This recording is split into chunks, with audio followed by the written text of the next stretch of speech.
All right, family, I want to welcome you to the Do Work Podcast. The Do Work Podcast is a weekly podcast where we discuss all things mindset, motivation, entrepreneurship, free thinking, and how to live your best life possible. Today is no different. I have an amazing guest today with an amazing story, and I cannot wait to bring her in. Guys, let me introduce you to my good friend, Tiffany Yarina. Tiffany, what is up? Hey, what is up? Hi, everybody. Thank you so much for having me. Yeah, man. Of course. So the cool thing about Tiffany is this. I was looking for guests, and I told you guys that season 3 was going to be riveting, and I wanted insane, crazy stories. And yeah, this girl has one. So we've been following each other for a while, and I loosely knew a little bit about your story, Tiffany. But one, you are a veteran. You are a veteran. You did serve our country, and you know I'm pro America. So thank you. I do appreciate you serving our country because it is nothing to be taken lightly. And the second thing is you battled cancer. So let's back up. Let's talk about how you got into the military. What prompted you to do it? Because there was a point in my life where I wanted to get in. My godfather is like high-ranking Navy official. And when I wanted to get in, he told me no. He literally was like, don't do it. And I was like, what? He was like, I don't want you in. Don't do it. So I never went into the military. I trusted his judgment. I trusted his words. Still wish I would have went in and served the country, but here we are. So please tell me, how did you get, what made you prompt to join the military, and what branch did you join? Sure. So I have an uncle. My grandfather and my uncle were both in the Marines. And my uncle right now, I'm not going to say his name, but it took him to the CIA, and that's where he works right now. So I had that life. Funny story you didn't even know about me is I was like the biggest professional wrestling fan in the world. Shut up. And I actually, I went to professional wrestling school. I did that. When I wanted to do that. That's crazy. I was supposed to marry the Heartbreak Kid, Shawn Michaels, everybody. That was my life. That was what was in my head. But I did. I went to professional wrestling school. It was in Hazleton, Pennsylvania. Okay. I had just graduated high school. I was entering my first year of college. I walked up. They used to be the tag team champions, the Head Shrinkers. And so they were related to Jimmy Superfly Snuka, Dwayne Johnson, etc. So anyway, I walked in there. I found out about it. I walked up to them and I said, I want to wrestle. They were like, I am 5'2". I lost an inch even in my 40s here. But she looked at me, the wife, and she's like, you're a peanut. And I said, I want to wrestle because I was weightlifting and everything since I was 13. So, I mean, I got in the old WWF ring. I was actually going against Billy Kidman was there from CW. Yeah. It was interesting. And of course it cost money though. So when I came home and told my dad, he got really upset and he's like, you're not doing that. You need to go to college, whatever. And I'm the type of person who needs a challenge. I get bored. And I knew about with my grandfather and my uncle. And I was also reading at the time, Every Man a Tiger by Tom Clancy. And it's about the Desert Storm Air Campaign and General Norman Schwarzkopf, who I do respect a lot, him and Colin Powell. And so I went to, and a friend of mine from college was actually in the Pennsylvania National Guard. He was a Cav Scout. Okay. And so between him, the book I was reading, my family, I went to the air show that was in Wilkes-Barre, Scranton, which is where I'm from, everybody. I live in Jersey, though. But I went to the air show, met with a recruiter for the Pennsylvania Army National Guard, talked about it, and I was like, you know something? They're going to help pay for college. It's a challenge, and I'm going to do it. And I never second-guess myself, and I just go for stuff. And that's what I did. I enlisted. And then I had to pick my MOS, which is the job. It's the military occupational specialty. Right. My father almost fell over. And I was like, but it's not costing you anything. I graduated high school in 99. So I enlisted in 2000. I ended up taking a semester off of school to do basic training and then go straight through to AIT. So I did basic in Fort Sill, Oklahoma. I did AIT in Fort Leonard Wood, Missouri. And I left in February of 2001. Okay. And I came back in July of 2001. Then I started drilling again with my unit. And then unfortunately, I was back in school, and that's when 9/11 happened. And it completely flipped the military world as we knew it upside down. So what, I'm curious. So you enlisted prior to 9/11. I did. Now, did you really think, and I like to ask you this, did you honestly think you were going to be called to go into battle when you enlisted? No, not with the National Guard, especially because obviously, I mean, we know recruiters can really pump stuff up, but the basis of the National Guard was, as far as I was concerned and knew at that time, was to stay stateside. So if anything did happen, natural disasters, anything in the United States, like, we were to stay stateside and help that way, whether it's in Pennsylvania or go to a different state. Okay. And the last war that we had that I was around for was Desert Storm. So nobody thought, I didn't ever think that I was going to end up being faced with combat. And actually, my goal eventually after college was to become a drill sergeant. So let me ask you this. So you get the call. Do you feel you're ready? Like, were you ready? Because I'm gonna be honest, I'm a big fan of military. Like, all my uncles were in the Navy. Tons of my uncles were in the Navy and in the Army. Two of my uncles were in Nam. So I come from a military family. You know what I mean? So it wouldn't have been nothing for me to serve or be a police officer. Like, that was quite normal. Yeah. But I think the real shit with that is when people join, I don't know if they really think, like, I'm ready to die for my country. Yeah, when you sign that, like, you're literally saying, regardless of what you believe, you're like, President is the commander in chief. I am ready to die for my country. Here's my John Hancock. So when you got that call, like, what was going through your mind? A lot. And I confronted that in my own head, because I feel like that's why they come after. Maybe the come after isn't the right word, but they target teenagers because at 17, 18, 19 years old, you haven't lived life yet. You don't really know a whole lot about yourself. You're still trying to figure out what you're doing with your life. Yeah. And you could still be very impressionable, just like the credit card companies sit on college campuses to get you your first credit card. And, you can have this line of credit, and you don't know responsibility of credit and finances yet. Yep, The thing is with life. And especially not during wartime. If I could be saying this after we had gone into Baghdad, it would be a completely different thing. And I wouldn't even be talking like this. Like, I wouldn't even feel myself having the right to think like this. So when I got that call, like, I can't even explain, like, what happened in my head and what happened to me. But I knew in that moment, I was not ready to take another human life. Especially because I personally, and it took me 20 years to admit it, but now I didn't believe in what was happening. And if I may, and not to get political, but any of us around at that time and on that day who were old enough to remember, we were told it happened by a certain individual or group of individuals who came from a completely different country, not from the country we bombed. So I really had a hard time at that moment justifying myself, putting myself in a position now where I'm going to possibly lose my life. It's either lose my life for my country or make somebody else die for theirs. Absolutely. And I couldn't, I had a hard time with that. So what did you do? So, and I started, I knew I couldn't go AWOL. I knew I had to watch what I was saying and watch how I was feeling outwardly. Yep.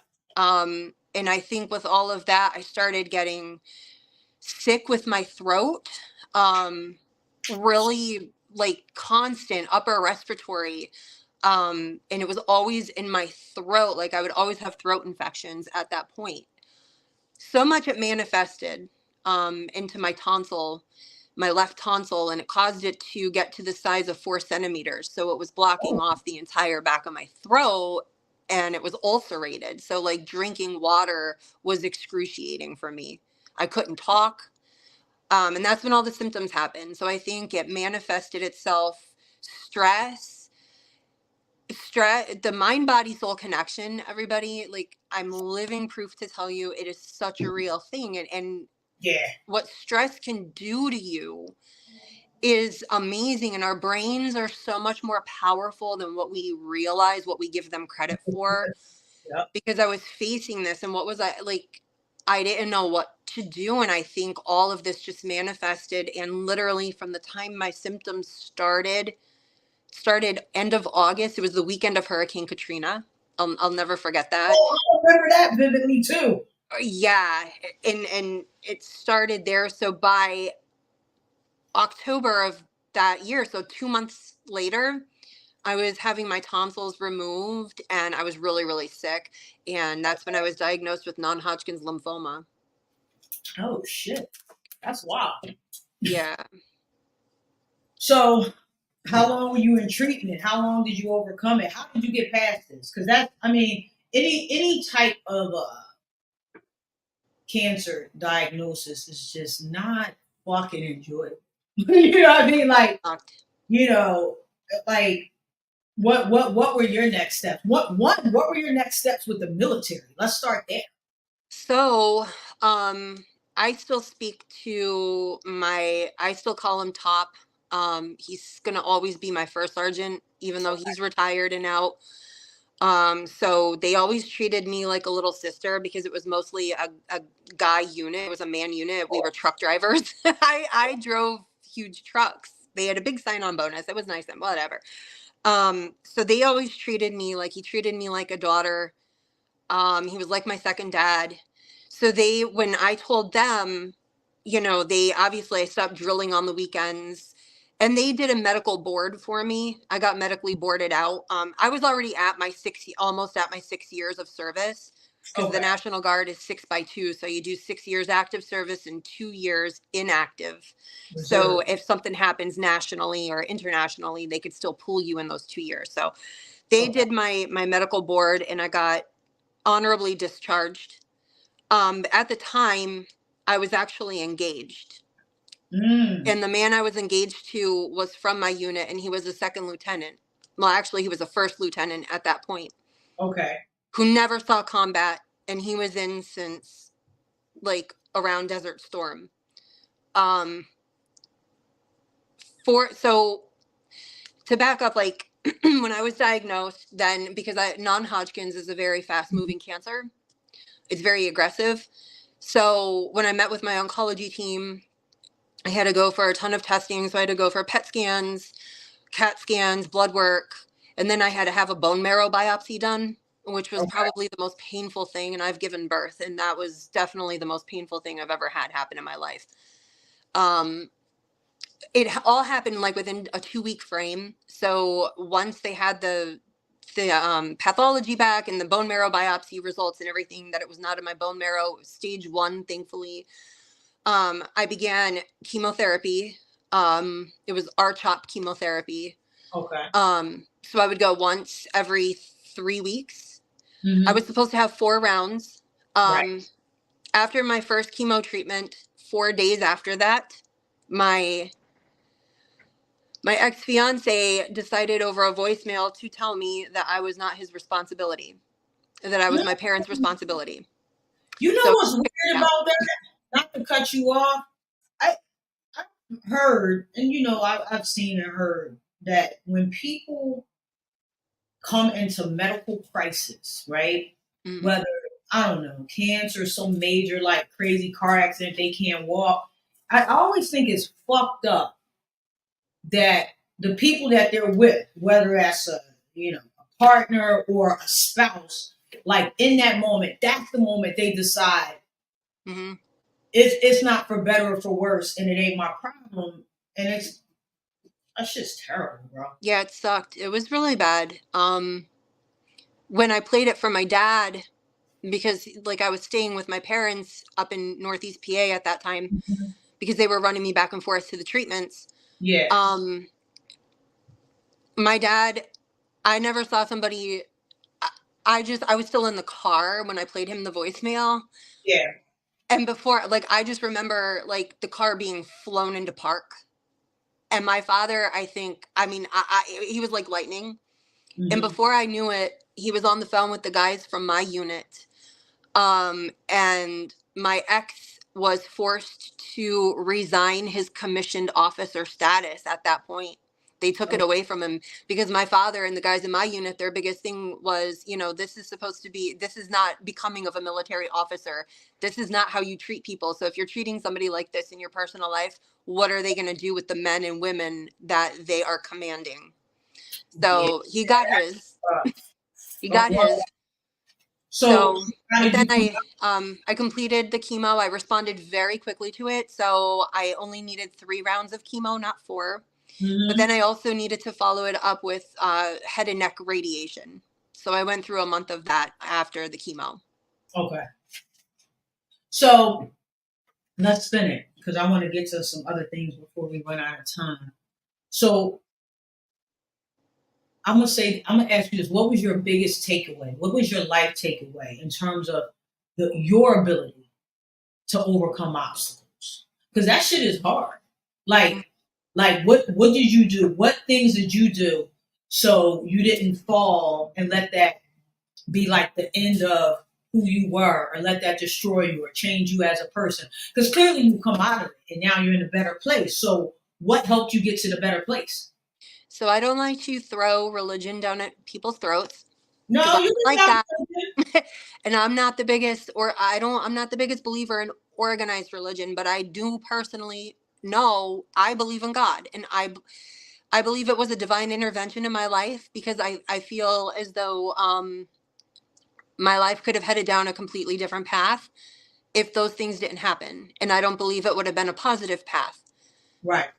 So I do believe that I was becoming, whether I realized it or not at the time, a newer version of myself, and I Yeah. learned the strength that I have, and with my relationship with God and the faith that I have, um, I just saw life differently, and I started living life. I started um, thinking to myself, something, life is so short. And I was only 24 and 25 at the time.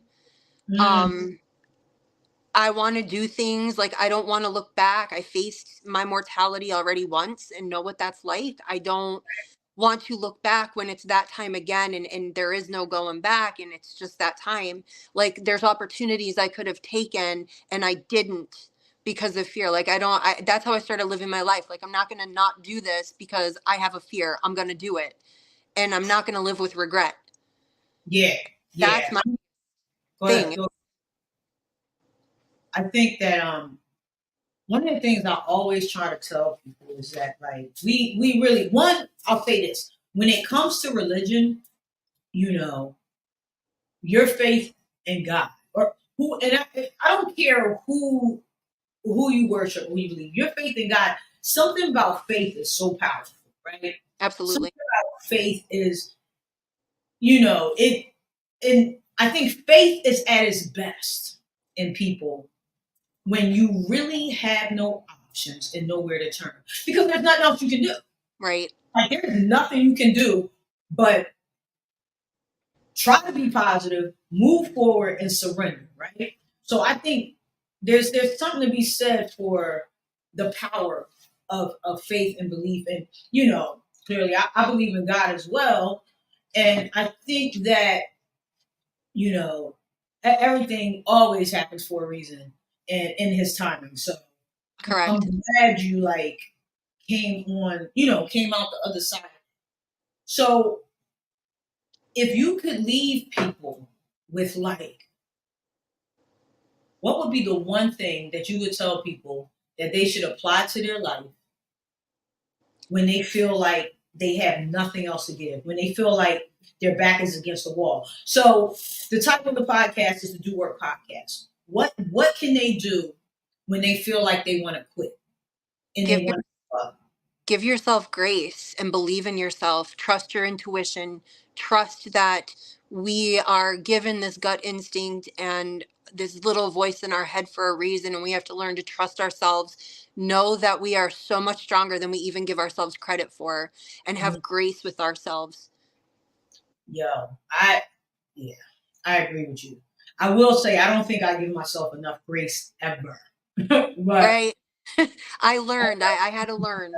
I Even still, at 40, almost 43 years old, I mean, we learn every day, and there's challenges like at work and in life, and I have to stop and remember where I was, what I overcame, how I got through it, and yeah, continue to try to apply that to the ever-changing world and day we are in. no, I agree. I definitely don't give myself enough grace. I do, just not enough. So you just made me realize I need to like be a little better about that. Yeah, So I want to say this before we close out. Your experience in the military, I think, is super important. Like I told you, I'm a military person, very supportive of the military, and I think this is an important question to ask. If given the opportunity to go back, would you do it again? I would. I don't even have to think about that. I would have. I would. I don't have regret. I would still do it because the experience was amazing from the beginning. The people that I met in basic training in AIT, I'm still in contact with till this day, and we're talking. It's over 20 years later. Yeah. The people from my National Guard unit, I still have relationships with. My son and myself just met up with my first sergeant on Labor Day weekend for the first time in 20 years. It's been since I've actually seen him in person. And we had lunch with him, and we were on Fort Indiantown Gap's base. He took us all around. That was my first Uh, time back there since then. And just, it was the most amazing feeling. So no, I wouldn't change a thing. I've been to Fort Indiantown. Yeah, I've actually Yeah, been up there twice, 2 or 3 times. I was up there. I used to work with this program that helped underserved youth in the nice. community, and for a week they would take them up there. They would have all these like elite CrossFitters come out. I would come out sometimes and give them like inspirational talks, and they would live on the base for a week. That's awesome though. It was cool. Like I never like stay, and I would go up and stay with them. Like Yeah. I wouldn't stay the whole week because I usually had to work, but I would go up and stay a few days with those guys and girls, and it was definitely an amazing experience. I really enjoyed being up on the base. So. But Yeah, well, the barracks definitely changed because when we were there, when he was taking us through, I was like, wait a minute, because when we had to stay there in the summer, there was no air conditioning, there was no heat. Now yeah, they have like central air and heat. I was like, well, wow, but they still look old though. Like, and I they didn't are. even stay where like Yeah, the kids stay. You know what I mean? Like where I went to where the kids was, I was like, oh shit, y'all yeah, really up in here. And I'm yeah. going up. They're tried and true. They're very old. They are very old. They're like, I remember I went up and the team that had me come up, the organization used to be called Steve's Club. Now I think it's called for the Forging Youth Fitness Program or something like that. But when I remember getting the email, they was like, you might want to bring a blanket and a good pillow. And I was like, okay. And then I got up there, I was like, and now I see why. All right, cool. Yeah, So, no, it was an awesome time. So, Tiff, I just want to thank you so much for taking the time to come on and share your story. And hopefully, the whole purpose of the Do Work podcast, one is for people to always be inspired. Two, like, me, I'm big on free thinking. Think for yourself, do what works for you. And three, hopefully they can always take something away that's going to make them better or give them just the energy to keep going. So I just want to thank you for coming on today. I appreciate you. And let's do it again. Let's check back in. yeah, I definitely will. Thank you so much, Diva, for having me. It's so important to me, and I would love to. Thank you so much. Awesome. Thank you so much. All right. I'm going to close this out and I'm going to get back. All right, guys, I want to thank you again for tuning into the Do Work Podcast. The Do Work Podcast is a weekly podcast where we discuss all things mindset, motivation, entrepreneurship, and you know what my big thing is? Free thinking and how to live your best life possible. Make sure to subscribe. Go over to divarichards.com. Also, follow me on Instagram, Diva Richards on Instagram, and subscribe to my broadcast channel because that's where you guys will get the newest episodes first before I even drop them. All right, fam. Have an amazing day.